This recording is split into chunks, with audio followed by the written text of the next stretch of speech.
এক সপ্তাহ আগে আমরা কিন্তু 40 প্রোটিনের 10 কেজির বস্তা 1 mm সাইজের আমরা কিন্তু এক সপ্তাহে খিলেছিলাম। এক সপ্তাহ খিলানোর পরে কিন্তু আমরা কিন্তু একটা ভালো কিন্তু রেজাল্ট পেয়েছি।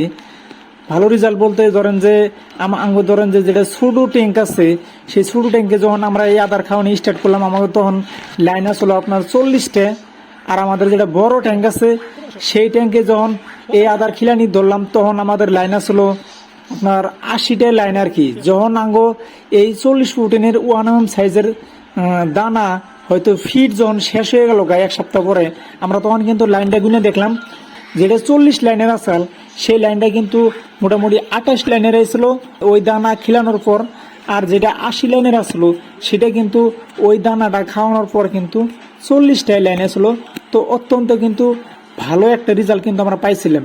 তো এবার কিন্তু আমরা ওই 1 mm সাইজটা আর আনলাম না, কারণ আঙ্গো মাছ কিন্তু মোটামুটি ভালো একটা বড় হয়ে গেছে গা, সেই জন্য কিন্তু আমরা 1 mm দানাটা কিন্তু আর আনলাম না। আজকে আমরা কিন্তু যেটা আমাকে গাড়ির থেকে দেখলেন কিছুক্ষণ আগে যে দানা বস্তা নামতেছে, ওই জায়গায় 10টা বস্তা ছিল দানার বস্তা। তো ওই বস্তাগুলো হলো আপনার 1.5 mm সাইজের 10 বস্তা আনছি, পার একটা করে বস্তা 20 কেজি করে ওজন। তো 10 বস্তায় কিন্তু 200 কেজি হয়।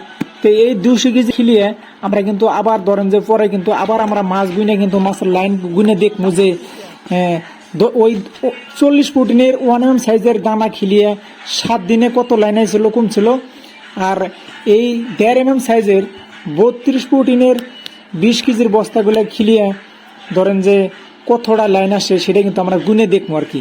আর গুনে যে দেখবো ওটার আপডেটটাও আপনাদের মাঝে আর কি তুলে ধরার চেষ্টা করবো। তো বর্তমান যেটা দেখতেছেন এটা কিন্তু আমাকে মানে ছোট ট্যাঙ্ক আর কি।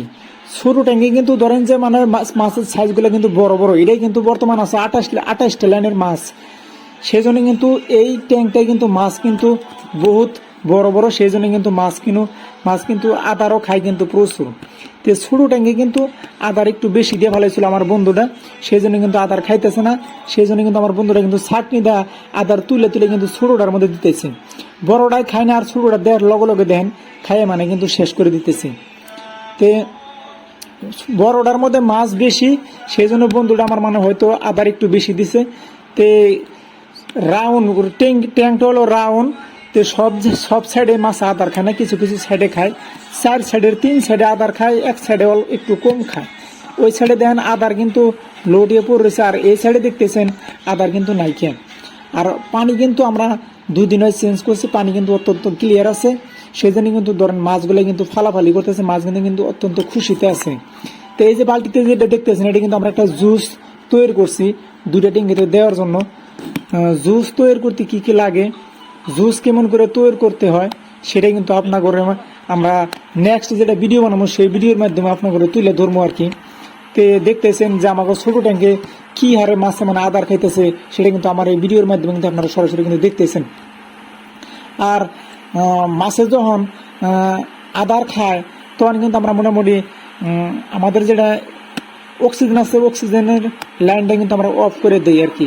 যেটা কিন্তু দেখতেছেন এটা কিন্তু ছোট ট্যাঙ্ক, ছোট ট্যাঙ্কে কিন্তু জুস কিন্তু ইতিমধ্যে কিন্তু দেওয়া হইতেছে, যেটা কিন্তু আপনারা আমার এই ভিডিওর মাধ্যমে কিন্তু সরাসরি কিন্তু দেখতেছেন। আর যে চ্যানেলটা মানে জুস দিতেছে ওটা কিন্তু আমার ফ্রেন্ড হয়, আমরা কিন্তু বন্ধু। আমরা 2টা বন্ধুতে মিলে কিন্তু ধরেন যায় আমরা কিন্তু এই বায়োফ্লেক্স সিমেন্ট ট্যাঙ্ক 2টা কিন্তু পরিচালনা করতেছি। খুবই মানে যত্ন সহকারে পরিচর্যা চলিয়ে মানে আমরা ধরেন যে 2টা ট্যাঙ্কির মাছ কিন্তু আমরা হয়তো ধীরে ধীরে ছোট থেকে কিন্তু বড় করতেছে। সেটা কিন্তু আপনারা কিন্তু ভিডিও কিন্তু দেখলেই কিন্তু দিশা পান যে কতটুকু মেহনত কতটুকু পরিশ্রম লাগে, কিন্তু সেটা কিন্তু আপনারা কিন্তু আমার এই ভিডিওর মাধ্যমে কিন্তু দেখতেছেন। আর যারা হয়তো কম বেশি বায়োফ্লেক্স ট্যাঙ্ক চালান তারা কিন্তু সবাই ধরেন যে জানেন যে কি জন্য মানে এই কথাটা আমি বললাম যে খুবই পরিশ্রম লাগে, খুবই কষ্টজনক। আরও যদি আপনাদের কিছু তথ্য জানার লাগে তাহলে আপনারা ভিডিওর মধ্যে কমেন্ট করবেন, আপনাদের সব তথ্যরে কমেন্টের উত্তর দেওয়ার চেষ্টা করবো আর কি। ইনশাআল্লাহ সবাই ভালো থাকবেন, সুস্থ থাকবেন, আর আমাদের মাছের জন্য আপনারা সবাই দোয়া করবেন।